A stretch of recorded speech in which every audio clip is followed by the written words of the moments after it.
խնամված լինելն է Չերչինյան Cosmetics։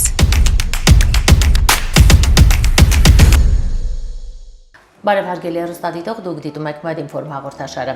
Մարդու կյանքի որակի ապահովման կարևորագույն համակարգը այն հաշարժողականն է, եւ հենց խախտվում այս համակարգը անմիջապես ընկնում է կյանքի որակը։ Ես գտնվում եմ Wigmore կլինիկում եւ զրուցելու եմ ուսահոդի խնդիրների հետ կապված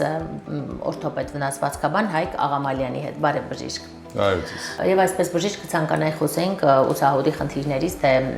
դրանք առհասարակ ինչ պատճառներ ունեն եւ ինչպես են ընթանում, ինչ ախտանիշներով խնդրեմ։ Շատ լավ, շնորհակալ եմ հարցի համար։ Եթե գլոբալ առումով մենք պացիենտներին բաժանենք երկու տարեքային խմբերի, ընդունենք մինչև 35 տարեկան եւ 35 տարեկանից բարձր, ավելի երիտասարդ խմբում կհանդիպեն հոդա մկանաջլային համակարգի հետ կապված խնդիրներ, հոդաշուրթի հետ կապված խնդիրներ, ավելի տարեց մարդկանց մոտ կհանդիպեն կազմափոխումային խնդիրներ հիմնականում, հոդի աճառի մաշվածություն, մկանաջլերի դեգեներատիվ փոփոխություններ եւ դրանցով պայմանավորված խնդիրներ։ Այսինքն, ինչպես մնացած հոդերը, ուսահոդը նաեւ որպես կառույց եւ որպես ուսահոդի խնդիրներ մենք կբաժանենք ներհոդային խնդիրներ եւ արտահոդային խնդիրներ։ Տվյալ դեպքում ներհոդային խնդիրների մեջ կմտնեն հոդաշուրթի եւ այն ստրուկտուրաների վնասվածքները եւ խնդիրները, որոնք հոդի ներսում են գտնվում, մասնավորապես հոդի աճառը, որը մեծապես հանդիպում է տարեց մարդկանց մոտ, որը բոլորիս քաչ հայտնի օստեոարտրիտն է կամ ժողովրդի մեջ լայն տարածում ունի արտրոզ անունով։ Իսկ արտահոդային կառույցներից պետք է նշել պտտող մանժետի, ինչ է իրենց ներկայացնում պտտող մանժետը, դա ուսահոդի շուրջը պտտված 4 մկանաջլեր են, որոնք մեծապես ապահովում են ուսահոդում շարժումները, ուսահոդի կազմը եւ բալանսավորումը շարժումների ժամանակ եւ շատ հաճախ նրանք վնասում են, որոնք կոչվում են պտտող մանժետի ջլերի վնասվածքներ։ Նմանատիպ վնասվածքները եւ վնասվածքները որպես վնասվածքներ բաժանում ենք երկու խումբ վնասվածքների, դրանցից առաջինը տրավմատիկ, այսինքն որևէ ուժի, մեծ ուժի, հարվածի եւ որևէ ազդակի պայմաններում առաջացող միանվագ վնասվածքներ, իսկ մյուսը կոչվում է կազմափոխումային կամ դեգեներատիվ վնասված, որի դեպքում ջլերը հասցնում են մաշվել եւ պատռվել, չդիմանալ նույնիսկ կենցաղային ծանրաբեռնվածություններին եւ վնասվել։ Սա կոչվում է արդեն դեգեներատիվ վնասված, կազմափոխումային վնասված։ Հետաքրքիր է, ուսահոդի հետ կապված խնդիրները, եթե անտեսում են, դրանք կարող են հարակից բարդություններ առաջացնել, որպես պատճառահետևանքային կապ։ Նայեք, ուսահոդի հետ կապված խնդիրները անտեսելու եւ ժամանակին չբուժելու եւ հարցին վերջնական լուծում չտալու դեպքում մեծապես տուժում է ուսահոդում շարժունակությունը եւ այսինքն տուժում է ֆունկցիոնալությունը եւ սա մեծապես խանգարում է պացիենտին նույնիսկ կենցաղային հարցերում լվացվելու, մաս հարդարելու, լոգանք ընդունելու, հաց ուտելու, ջուր խմելու եւ այլն եւ այլն։ Հարակից համակարգերի հետ կապված ուսահոդի բարդությունները կարող են հանգեցնել որոշակի ողնաշարի կրծքային հատվածի կրծքավանդակթիակային համակարգի որոշակի դիսֆունկցիոնալ վիճակների, բայց որպես այդպեսին ուսահոդի խնդիրների ժամանակ որպես բարդություն չենք դիտարկի, օրինակ այլ հոդի հիվանդության առաջացումը որևէ մի տեսակի կամ ողնաշարի կոնկրետ օրգանական որևէ մի ախտահարումը եւ այլն եւ այլն։ Ուսահոդի խնդիրների ժամանակին չլուծելու դեպքում բարդություններ առաջանում են հենց ուսահոդում, որը որ մեծապես պացիենտին խանգարում է։ Եվ որպես հոդ պետք է նշել, որ ուսահոդը համեմատելի չէ այլ հոդերի հետ, ինչ առումով, որովհետեւ չափազանց ֆունկցիոնալ հոդ է,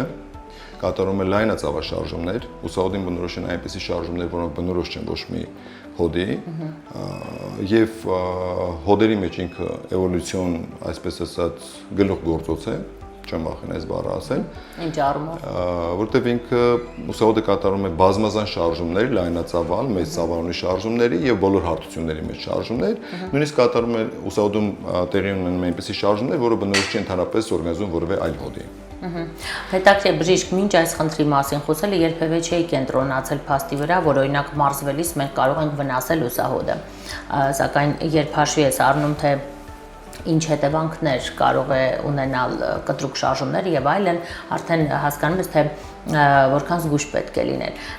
Ըստ այդմ որքան զգույշ պետք է լինել ուսահոդի հետ։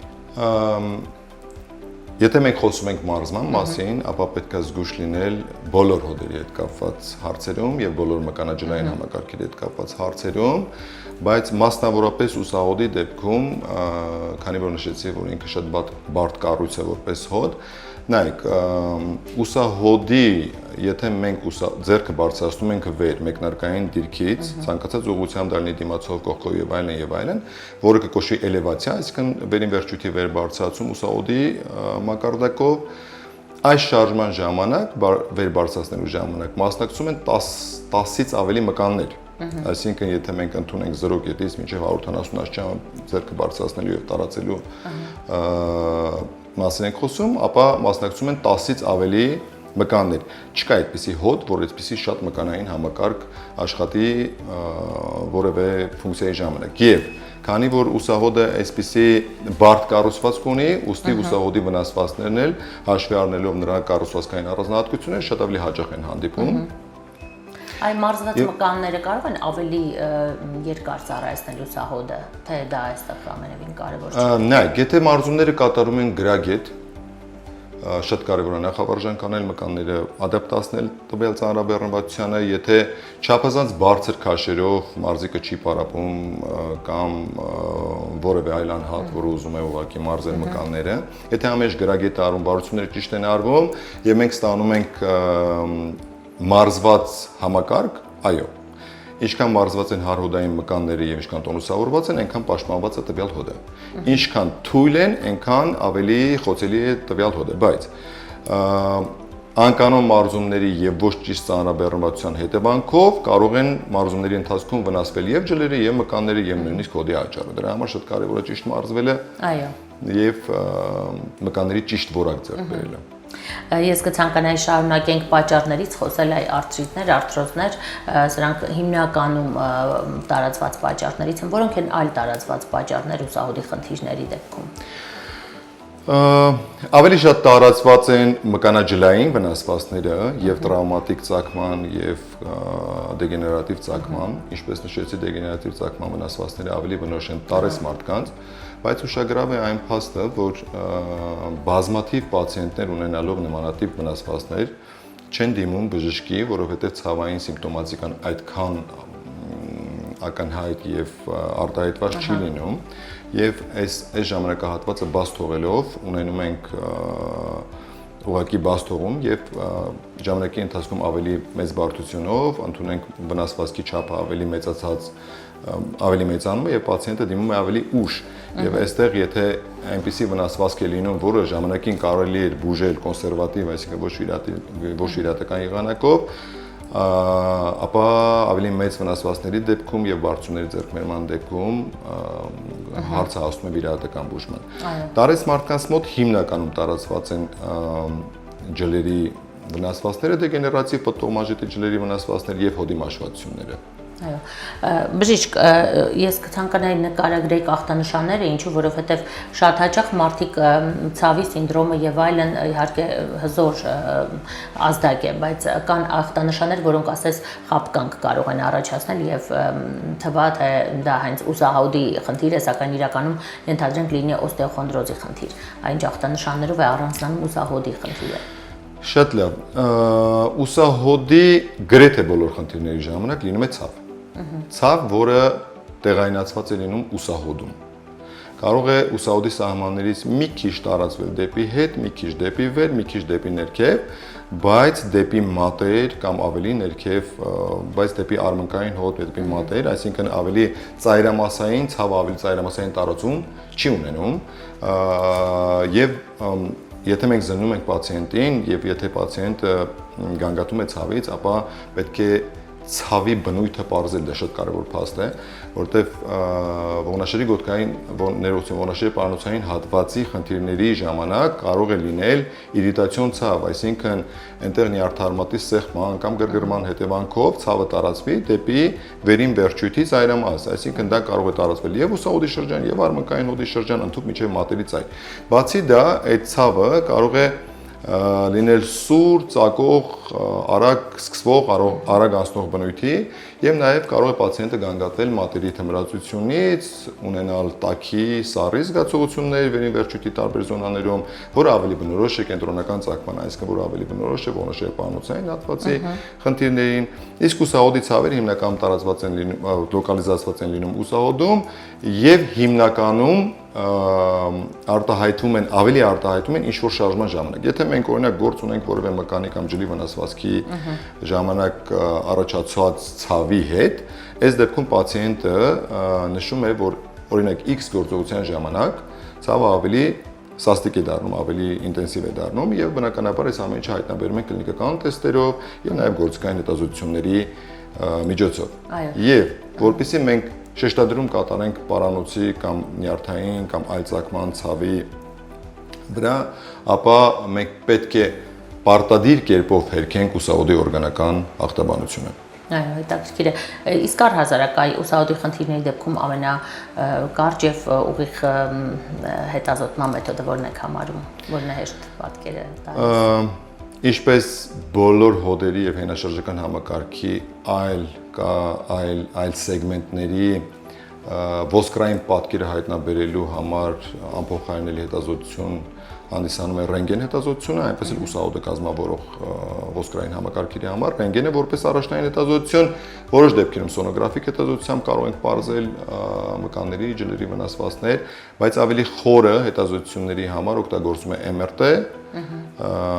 հետազոտություն, այսինքն մագնիսառեզոնանսային շերտագրություն։ Եվ վերջում խոսենք նաև ուսահոդի խնդիրների լուծման ուղիների մասին։ Արդյոք միակ լուծումը խնդրի հենց վիրահատական միջամտությունն է։ Ոչ միանշանակ եւ ուսահոդը եւ մնացած բոլոր հոդերը եւ ընդհանրապես տարբեր տարատեսակ տարբեր խնդիրներ օրգանիզմում կարող են բուժվել եւ վիրահատական ճանապարհով եւ կոնսերվատիվ ճանապարհով։ Ուսահոդի ոչ վիրահատական բուժման արսենալում մենք ունենք բազմազան եղանակներ, տեորիկային, ֆիզիոթերապևտիկ, կինեզոթերապևտիկ, տեղային բլոկադաներ, տեղային սնուցող նյութերի ներարկումներ եւ այլն եւ այլն։ Այս ամենի հիմքում ընկած է մի պարզ փաստ։ Եթե պացիենտը ունի գանգատ, ապա այն պետք է դիտարկվի, գնահատվի բժշկի կողմից եւ թիրախային մասնագիտական բուժում իրականացվի։ Եթե մենք ունենում ենք ցավ կամ որևէ այլ գանգատ, դա անտեսում ենք եւ կամ որևէ ոչ մասնագետի խորհրդով որևէ դեղ օգտագործելով ցավը վերացնում ենք, սա բերում է միայն ու միայն բարդության։ Որովհետեւ եթե կա ցավ, ուրեմն կա որևէ միտեղ մի խնդիր, որը պետք է գնահատվի համապատասխան բժիշկ մասնագետի կողմից եւ համապատասխան բուժում իրականացվի։ Այսինքն այս լուսավոր պատուհանը բաց չթողելով, ժամանակին ախտորոշելով, ունենք մեծ հնարավորություն կոնսերվատիվ բուժման եւ պացիենտը տվյալ դեպքում չի վիրահատվի, հակառակ դեպքում ինչքան ուշ, այնքան բուժումը երկար եւ այնքան դեպի վիրահատության դեպի վիրահատություն մեծ։ Մեծանում է։ Այո, շնորհակալ եմ բժիշկ շատ ինֆորմատիվ հարցազրույցի համար։ Ես եմ շնորհակալ։ Հարգելիները, շնորհակալ եմ նաև ձեզ ուշադրության համար։ Ես զրուցում էի ուսահոդի խնդիրների մասին եւ իմ զրուցակիցներ Վիգմոր կլինիկի վնասվածքաբան օրթոպեդ, վնասվածքաբանության եւ օրթոպեդիայի գիտական կենտրոնի գիտաշխատող, բժշկական գիտությունների թեկնածու Հայկ Աղամալյանի հետ։ Այսօր այսքանը, մենք կհանդիպենք։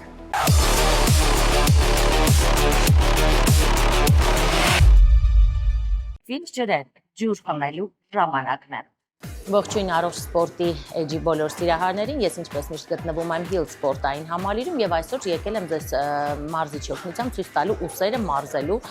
վարժություն։ Շատ հաճախ մենք մարզում ենք միայն ոտքերը, ձեռքերը, մեջքի մկանները, սակայն այդպես էլ մոռանում ենք առանձին մարզել ուսերի մկանները, որը անչափ կարեւոր է գրագետ եւ ճիշտ կեցվածք ունենալու համար։ Հիմա այս մարզիչի օգնությամբ ձեզ ցույցադրեմ, թե որն է ուսերը մարզելու ճիշտ վարժությունն է։ Ողջույն։ Բարև ձեզ։ Ես ընդհատում եմ ձեր մարզումը եւ խնդրում եմ մեր հեռուստադիտողին ցույց տալ, թե ուսերը առհասարակ մարզելը նախ խոսենք ինչով է կարեւոր։ Ուսերը ուրեմն sense բարև ձեզ նախ ներկայանամ իմ անունը Աշոտ է, ես աշխատում եմ Hill Sport կոմպլեքսում որպես մարզիչ, մարմնին գեղեցիկ կեցվածք են տալի նախ ուսերը եւ հետո մեջքը։ Եթե ուսերը եւ մեջքը պարապած չլինեն, մարմինը գեղեցիկ կեցվածք չի ունենա։ Ես հիմա ձեզ ցույց կտամ ուսի դիմացի դելտայի համար նախատեսված վարժությունները, լավ։ Շատ լավ։ Վերցնում ենք անտերները, պահում ենք դիմաց։ Պետք է շատ ծանր քաշով կատարել, թե ոչ այնքան։ Հաշվի առնելով ինչ ենք մենք ուզում։ Եթե ուզում ենք ընդհանուր մասայի վրա աշխատել, որպեսզի ուսերը մեծացնենք, անում ենք ծանր քաշերով։ Եթե ուզում ենք այն ինչը որ ունենք դա պահենք, ավելի միջին կամ թեթև քաշերով։ Լսենք, բարձրացնում ենք անտերը դեմ դիմաց, ուսից մի փոքր ներքև, պահելով։ Մի փոքր ֆիքսում ենք վերևում ու իջացնում ենք ներքև։ Հիմա դուք կատարում եք 6 կիլոգրամով, չէ՞ Աշոտ։ Այո։ Ես կատարում եմ 6 կիլոգրամով, որտեղ դից ցույց եմ տալի ոնց պետք է կատարել վարությունը։ Այո, նկատի ունեմ դա պահպանելու նորմալ քաշն է։ Պահպանելու նորմալ քաշ է, իրականում կատարում եմ շատ ծանր, ավելի։ Աշոտ, իսկ սա կարելի է նաև կատարել կանանց, թե միայն տղամարդկանց է այս վարժությունը ավելի Այդ հարմար։ շատ հարց էր, որովհետև կանայք երբ որ գալիս են պարապելու, եւ իրենց պարապմունքի ընթացքում ասում ես, այսօր ուս պետք է աշխատենք, ուսի վրա պետք է աշխատենք, որոնք խուսափում են եւ վախենում են Մտածելով ուսը ավելի կլայնանա, որ այո։ ուսերը շատ կլայնանա։ Բայց ես դες հավաստիացնում եմ ցանկացած գրագետ պարապմունքի դեպքում ուսերը կունենան ոչ թե աղջիկները կունենան լայն ուսեր, այլ գեղեցիկ սիրուն ուսեր կունենան, որը կբերի գեղեցիկ մարմնի կազմվածքին։ Այո։ Շատ հեշտ վարժություններ, կարծում եմ շատ կանեք, սա կսկսեն կատարել ձեր ցույց տալուց հետո։ Կարող եք եւս մեկը ցույց տալ, որը հարմար է ուսերի Հիմա համար։ ցույց կտամ, ուսերի համար, ուսերի կողքի դելտայի համար ցույց կտամ հիմա վարժություն։ Նորից փորձենք անենք 6 կիլոգրամ անոսկրով, լավ։ Ուրեմն պահում ենք կողք։ Ոչ այլով։ Կներեք, ստոպ, ահա։ Տանտերները պահում ենք կողք։ Ուրեմն այստեղ ավելի ամենակարևորը, որ բարձրացնելու դեպքում լինի կիսակլոր, այսինքն լինի ուսը, հետո արմունկը, հետո նոր դաստակը։ Բարձրացնելուց բարձրացնում ենք այստեղ, ուսից մի փոքր ներքև ու կատարում ենք 10-ից 12 անգամ։ Այ հետաքրքիր է, եթե ավելի բարձրանա ձեռքը, սա ինչով է սպառնում։ Ավելի բարձրանալու դեպքում միանում է նաև ուսի վերևի հատվածը, որը որ մեզ պետք է։ Եթե մենք աշխատում ենք ուսի դելտայի կողքի մկանի համար, ուրեմն ավելի լավ է ուսից մի փոքր ներքև, որպեսզի դելտան ավելի լարված լինի։ Այո։ Իսկ ինչքան վերև բարձրացնում ենք, այդքան կողքի դելտայի լարվածությունը ընկնում ավելի շատ։ Իսկ սա թևերը լայնացնելու հակում չունի այս վարժությունը։ Ոչ, նորից, եթե պարապենք ավելի գրագետ, ապա ոչ թևերը կլայնանա, ոչ էլ ուսերը կլայնանա, ուղղակի ավելի ձիգ կլինի եւ սիրուն կազմվածք կունենա։ Շատ լավ։ Թե տղաները, թե աղջիկները։ Քանի հատ պետք է կատարել այս վարժությունը։ 3-ից 4 մոտեցում, 10-ից 12 անգամ։ Այո։ Շնորհակալ եմ Աշոտ, եւ մենք ունենք մեր հովանավորի կողմից հատկացված ֆիտ ջրերը։ Օրինակ, ուզում եմ ձեր կարծիքը նաեւ իմանալ մարզվելու ընթացքում ջուր խմելու մասին։ Մարզվելու ընթացքում ջուր խմելը պարտադիր է ինչու համար, որովհետեւ երբ որ մենք մարզվում ենք, մեր քրտնագետները սկսում են ավելի ակտիվ աշխատել եւ օրգանիզմը ջրազրկվում է։ Իսկ օրգանիզմը ջրազրկվելուց հետո մենք ինչ պետք է անենք, օրգանիզմին ջրով ապահովենք։ Հիդրացնենք։ Իհարկե։ Այնպես որ հարգելներս ֆիտ ջրերը հենց նախատեսված են մարզումների համար, դրանք հարմար են եւ տուփով եւ իհարկե իրենց լրացուցիչ միկրոտարերով հարստացված լինելով։ Մարզվեք հաճախ եւ եղեք առողջ, կհանդիպենք։ Շնորհակալություն։